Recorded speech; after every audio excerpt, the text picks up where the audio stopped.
নমস্কাৰ শনিদেৱাই নম। এইবাৰ তুলসীবাৰী বাৰোৱাৰী শ্ৰী শ্ৰী শনিদেৱৰ পূজা। এই পূজা আমি আজি এদিনীয়া কাৰ্যসূচীৰে পালন কৰিব ওলাইছোঁ।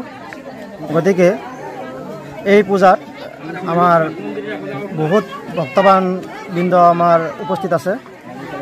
কিন্তু এই পূজা আমাৰ ৬ষ্ঠতম বৰ্ষ, সেই উপলক্ষে এই বছৰ আমি বিশেষ কাৰ্যসূচী আমি ল'ব পৰা নাই।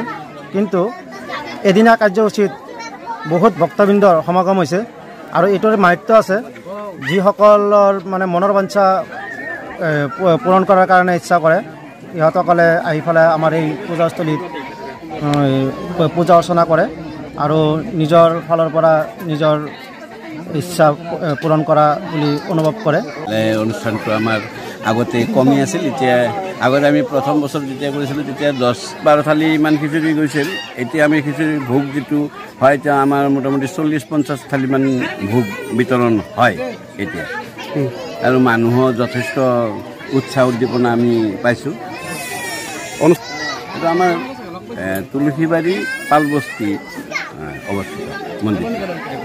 মোটামুটি 12,000-ৰ পৰা 10,000-ৰ পৰা 12,000 মানুহ হয়।